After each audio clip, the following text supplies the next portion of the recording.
আসসালামু আলাইকুম রহমতুল্লাহি ওয়া বারাকাতুহু। দেশের বাইরে যে জায়গাতে দেখছেন সকলের প্রতি শ্রদ্ধা রেখে স্মরণ করছি। জনগণের স্বার্থে দেশের স্বার্থে কথা বলছি। আমরা সবসময় প্রতিনিয়ত আওয়ামী লীগ সরকার বাংলাদেশে পরিচালক থাকা অবস্থায় প্রত্যেকটা দলের নেতাবিন্দু সাধারণ শ্রেণীর জনগণ আওয়ামী লীগ সরকারকে দায়বদ্ধ করতাম। বিভিন্নভাবে আওয়ামী লীগ সরকারের নামে মিথ্যা গুজব বিভিন্ন সোশ্যাল মিডিয়াতে আমরা দেখছি। সোশ্যাল মিডিয়াতে বিভিন্নভাবে আওয়ামী লীগ সরকারের বিরোধিতা করা হয়েছে। তো বিশেষ করে ছাত্র আন্দোলনের পরে বাংলাদেশ প্রেক্ষাপট জরিপে যে বিষয়টা আমরা দেখতে পাই, তাতে মনে হয় বাংলাদেশের দুর্ভোগ আর শেষ হবে না। কারণ আওয়ামী লীগ সরকারকে যে মিথ্যা গুজবের কারণে মিথ্যা অপবাদ দিয়া আওয়ামী লীগ সরকারকে রাজনীতি থেকে উচ্ছেদ করা হয়েছে। ছাত্র আন্দোলনের পরে এখন বর্তমান যেসব কার্যকলাপ বাংলাদেশের ভিতরে হইতেছে, এগুলো কার হুকুমে হয়? আগে তো আওয়ামী লীগ সরকার 15 বছর দেশ চালাই গেল, কিন্তু কোনো জায়গায় হইয়াল্লা বাংশুর সন্ত্রাসী কর্মকাণ্ড হইতে দেয় নাই। কারণ কুকুরের লগে মুগুর মিলে, যেমন কুকুর তেমন মুগুর। তো অন্যান্য দলের নেতাবিন্দু যেমন, বাংলাদেশের জনগণ যেমন, তার সাথে অ্যাক্টিভ ছিল আওয়ামী লীগ সরকার। আওয়ামী লীগ সরকার বোঝে কোন নেতা কী চায়, কোন জনগণ কীভাবে পরিচালনা করতে চায়, কোন জনগণ কোনটার তৃষ্ণা ভোগ করে।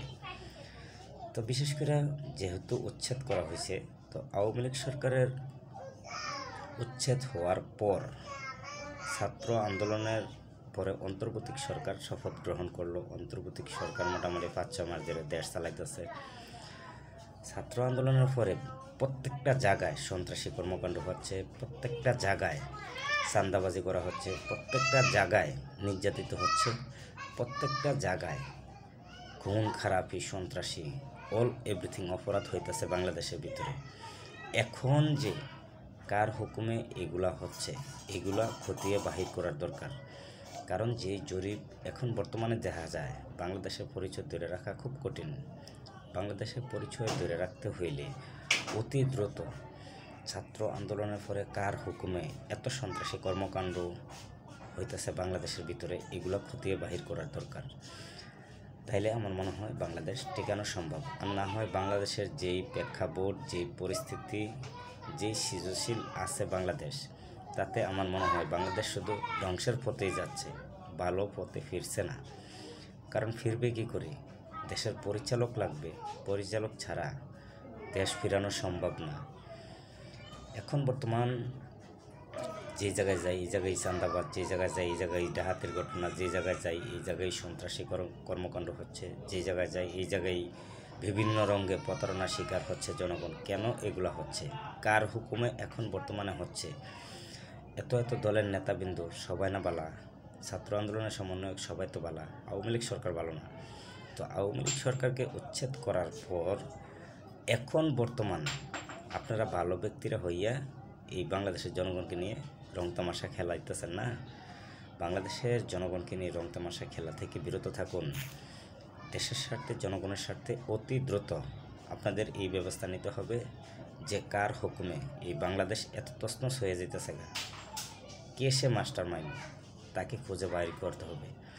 যদি বিএনপির হয় বিএনপির সাজাপ্রাপ্ত, যদি জাতীয় পার্টি হয় জাতীয় পার্টি সাজাপ্রাপ্ত, আওয়ামী লীগ হয় আওয়ামী লীগের সাজাপ্রাপ্ত, যেই দলের নেতার হুকুমে এইগুলা হইতেছে এখন বর্তমান, সে তাকেই দায়ী করা হবে। অতি দ্রুত বাংলাদেশের জনগণ, অল এভরিথিং মানুষ, বাংলাদেশের নাগরিক যারা, সকলের কাছে আমার এই রিকোয়েস্ট, সবাই মিলিতভাবে ঐক্যবদ্ধ হয়ে যার যার এলাকা থেকে আপনারা খতিয়ে দেখেন যে আপনাদের এলাকায় কেমন হুকুমদারি লুকিয়ে আছে, এমন কোনো হুকুমদারি লুকিয়ে আছে কিনা তাদেরকে বাহির করে গণপিটুনি দিয়ে আইনের হাতে তুলে দেবেন। তাইলে আমার মনে হয় আপনার এলাকাটা বেঁচে যাবে। আপনার এলাকাটা বাঁচলে আপনার এলাকার দেখা দেখি বিভিন্ন এলাকার জনগণ সচেতন হবে। এখন কার হুকুমে বাংলাদেশ এত ধ্বংসের দিকে চলে যাচ্ছে, কার হুকুমে সন্ত্রাসী কর্মকাণ্ড, চাঁদাবাজি, ভাঙচুর, হইয়াল্লা বিভিন্ন প্রকার আন্দোলন হচ্ছে, এগুলা খতিয়ে বাহির করতে হবে সকলের। যদি বাংলাদেশের পরিচয় ধরে রাখতে হয় অতি দ্রুত এগুলো আগে বাহির করবেন, তাইলে আমার মনে হয় দেশের জায়গা থাকবে, একটু দেশ ডেভেলপমেন্ট হবে।